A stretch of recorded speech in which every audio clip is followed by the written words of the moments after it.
昨天，我发现这世界居然真的有存在伟人啊！不是，是伟人。我相信现在你一定会很难以相信，因为什么是伟人？事情的起因是这样的，伟人其实我在几年前就有听到过了，可是我之前就一直把它当成一个都市传说来听听就算了，没有太在意。可是昨天，就在我开开心心的刷着某书的时候呢，突然看到有很多的博主一直在发什么伟人存在的证据啊，如何辨认你身边的伟人啊，半夜3点有人敲门要小心是不是伟人等等的一些视频。瞬间提起了我强烈的好奇心，难道这世界真的有这样的物种的存在吗？我身边有没有伟人呢？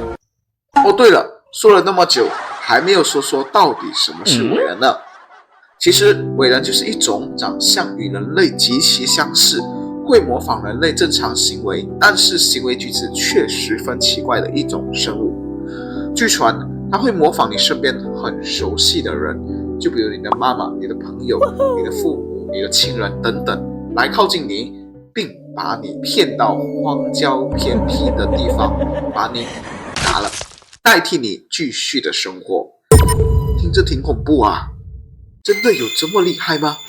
于是抱着怀疑和不相信的心态，抱着求知的心态，我去探索了无数的资料，翻遍了无数的典籍，终于给我找到了。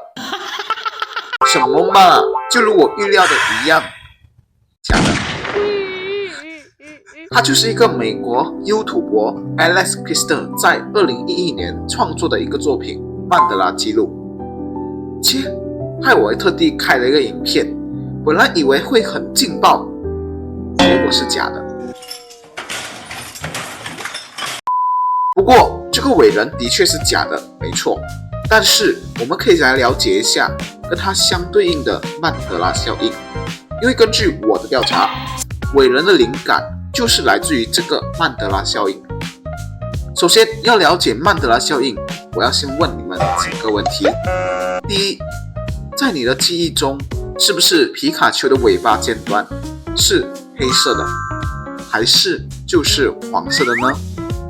是不是有人也会跟我一样，在我的记忆中记得皮卡丘的尾巴其实就是有黑色的，对吧？可是你们知道吗？真实皮卡丘的尾巴呢是这样的，就是全部黄色的，神奇吧？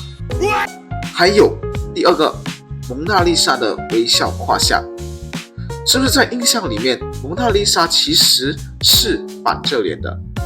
但是其实你们看一下，真正的蒙娜丽莎的微笑是真的在微笑的。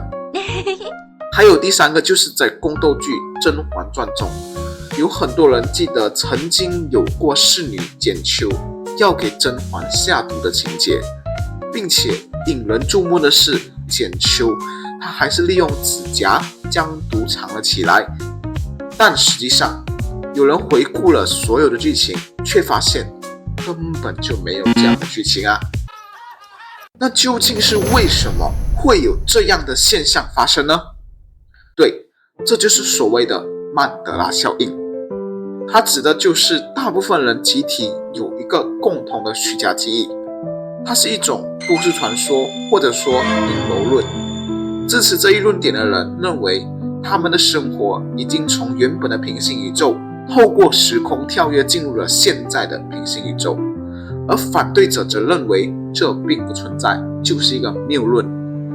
目前主流的科学界一致的认为，这个效应其实就是错误记忆的一种体现。其实呢，我在很之前的时候就有听过这个理论了，只是那时候我并不知道它就叫做曼德拉效应，因为我忘记之前是谁说过的了。但是我的记忆很深刻，因为当时很红的2012年世界末日的玛雅预言，就跟这个效应有着一些关系。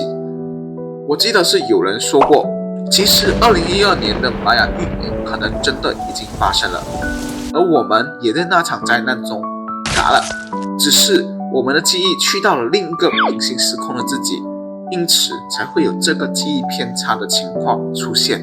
真的假的呀？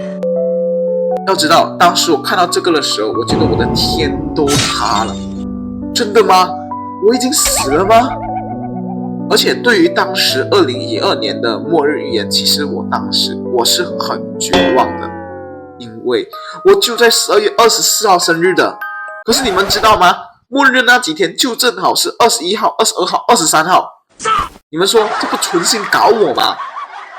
而且那时候我还很小啊，我才来到这个世界多久而已啊，就这样离去了吗？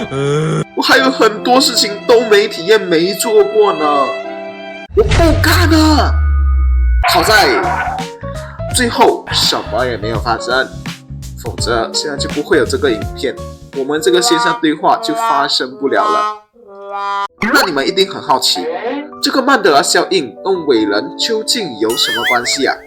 不是说参考而出现的作品吗？不要急，我来跟你说个伟人的故事，你就会明白了。今天你舒舒服服地躺在了家里的沙发上，看着电视，你很享受这个时光，因为今天你的父母都去了国外旅游，没有几天是绝对回不来的。你开心了，非常的开心，因为现在这个家彻底属于你了，不会再听到唠叨了。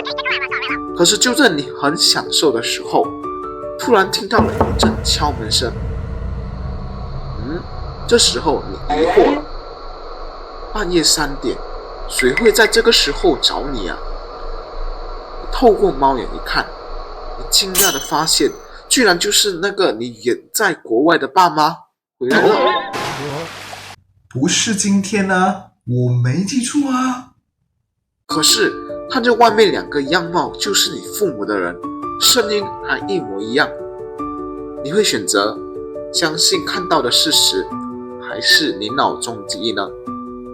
对，我相信绝大多数人都会选择开门的，因为人们总会更多的相信看到的事实。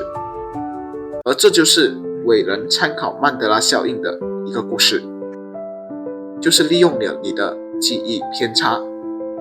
所以你相信这世界上有伟人的存在吗？